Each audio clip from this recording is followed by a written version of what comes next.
হাওড়ার আরতি কটন মিলে তৃণমূলের বিক্ষোভ, আটকাল শ্রমিক ভট্টাচার্যের গাড়ি, শ্রমিকদের পাশে মনোজ তিওয়ারি। বন্ধ আরতি কটন মিলের গেটে তৃণমূল কংগ্রেসের বিক্ষোভে উত্তপ্ত হয়ে উঠল পরিস্থিতি। দীর্ঘ 5 বছর ধরে বন্ধ থাকা এই কেন্দ্রীয় সরকারি মিলে প্রায় 500 শ্রমিক কর্মহীন হয়ে পড়েছেন। বকেয়া মাহিনা, বোনাস কিছুই পাননি তারা। এই পরিস্থিতিতে বিজেপির নরেন্দ্র কাপ ফুটবল প্রতিযোগিতা আয়োজন নিয়ে প্রশ্ন তুলেছেন রাজ্যের ক্রীড়া প্রতিমন্ত্রী মনোজ তিওয়ারি। বৃহস্পতিবার আরতি কটন মিলের সামনে বিক্ষোভ দেখাচ্ছিলেন শ্রমিকরা। সেই বিক্ষোভে সামিল হন মন্ত্রী মনোজ তিওয়ারি। তিনি বলেন, মিল বন্ধ থাকলে শ্রমিকরা বিক্ষোভ দেখাবেই। রাজ্যের বন্ধ মিল কিভাবে খোলা যায় তা নিয়ে আমি কথা বলবো। পাশাপাশি রাজ্যেরও উদ্যোগী হওয়া উচিত বন্ধ কলকারখানা খোলার বিষয়টি দেখা। বিক্ষোভ চলাকালীন বিজেপি নেতা শ্রমিক ভট্টাচার্যের গাড়ি আটকে বিক্ষোভ দেখান তৃণমূল সমর্থকরা। শ্রমিক ভট্টাচার্যটি দেখে শ্রমিকদের বকেয়া মেটানো ও মিল খোলার আবেদন জানান মনোজ তিওয়ারি। বিবেক কাপ প্রসঙ্গে মনোজ তিওয়ারি। বিবেক কাপ ফুটবল প্রতিযোগিতা নিয়ে মন্তব্য করতে গিয়ে মনোজ তিওয়ারি বলেন, সব মনীষীদের নামে খেলা হোক, তাতে অসুবিধে নেই, কিন্তু তাদের ছবি যেন আগুনে পোড়ানো না হয়। এই মন্তব্যের মাধ্যমে তিনি সাম্প্রতিক একটি ঘটনার প্রতি ইঙ্গিত করেছেন বলে মনে করা হচ্ছে। তো কপি করে what Bengal things today, India things tomorrow. যে কটা প্রকল্প আমাদের মাননীয় মুখ্যমন্ত্রীর মাথা থেকে বেরিয়ে মানুষের স্বার্থে, মানুষের পরিষেবাদের জন্য বেরিয়ে যায়, প্রকল্পগুলো তৈরি করে মানুষের বাড়ি বাড়ি পৌঁছে দেয়, সেটাকেই তো কপি করে কেন্দ্র সরকার। কেন্দ্র সরকার কপি করে কি করে না দেখুন আপনি। এখন বিহারে ইলেকশন আছে, বিহারে ইলেকশনে এসে কি বললো, শুধু চাল দেবে, গেহু দেবে, তেল দেবে, এইগুলো দেবে 4 কেজি করে। আরে গুজরাটে যখন নির্বাচন আসে, যেখানে বক্তব্য রাখতে যায় দেশের প্রধানমন্ত্রী, সেখানে বলে অনেক কোটি কোটি টাকার ফ্যাক্টরি লাগবে, অন্য নিজের নিজের জায়গা থেকে ফ্যাক্টরি লাগাবে, আর আমাদের রাজ্য যে কোনো আমাদের যে কোনো প্রাপ্য টাকা 100 দিনের টাকা এখনও পাই না আমরা, আমাদের গ্রাম যোজনার টাকা পাই না আমরা, গ্রাম আমাদের আবাস যোজনা, আমাদের সড়ক যোজনার এখনও প্রায় 7,000 কোটি টাকা পাওনা বাকি আছে। তার মধ্যে 16 লাখ আমাদের যারা 100 দিনের কাজ করা, যে খেটে খাওয়া মানুষ আছে, তাদের টাকা কেন্দ্র সরকার জেনে বুঝে রেখে দিয়েছে পেটে মারার জন্য।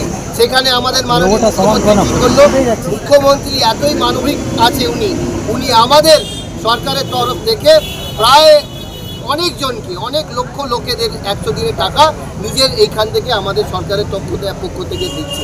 তার মানে একদিকে আমাদের মানবিক চিন্তাধারার নেত্রী মাননীয় মুখ্যমন্ত্রী, যুব নেতা অভিষেক বন্দ্যোপাধ্যায় যেভাবে মানুষের থেকে কোহিমা, সোমনাথ থেকে গুয়াহাটি, কাশ্মীর থেকে কন্যাকুমারী, সারা ভারতবর্ষের সমস্ত জায়গায় আজকে এই ফুটবল টুর্নামেন্ট চলছে নরেন্দ্র কাপ। কারণ আজ শিকাগো বক্তৃতার ঐতিহাসিক দিন। পরদিন ভারতবর্ষের মাটিতে দাঁড়িয়ে ভারতীয় ভারতের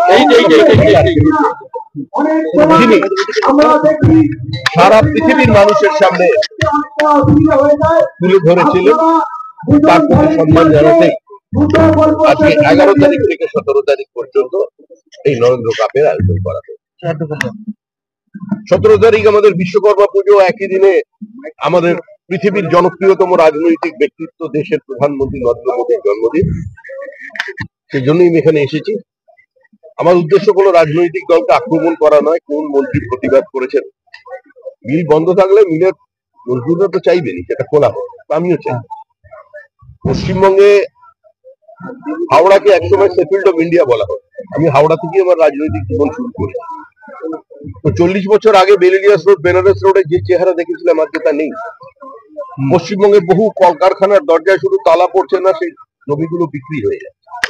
এই অবস্থার যাতে পরিবর্তন হয়, পশ্চিমবঙ্গে ভারী শিল্প যাতে একটা পুনরুত্থান দেখতে পায়, এখানে যাতে নতুন বিনিয়োগ আসে এবং সমস্ত বন্ধ কারখানার দরজার তালা খোলে কিংবা সেখানকার মেশিনের ধোঁয়া দেখতে পায় মানুষ, সেটা তো আমিও চাই।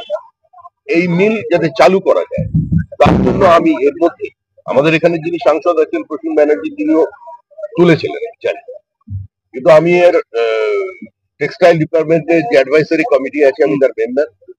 আমিও বলেছি যে কটা মিল বন্ধ আছে সেগুলো যাতে পুনরুজ্জীবিত করা যায় বা শ্রমিকদের সমস্ত দাবি দাবা মিটিয়ে যাতে সেখানে আরো বেশি অ্যাডভান্স টেকনোলজি দিয়ে শিল্পকে একটা পুনরুজ্জীবন দেওয়া যায়, তার জন্য সচেষ্ট হবে। ভারত সরকারের বিষয়টি নিয়ে চেষ্টা করে। এরপর জুট সেক্টরের আধুনিকীকরণের স্বার্থে তারা অনেক ফান্ড দিয়ে এসেছে, অনেক ফান্ড আছে কিন্তু খরচা হচ্ছে, সেটাও একটা বিষয়।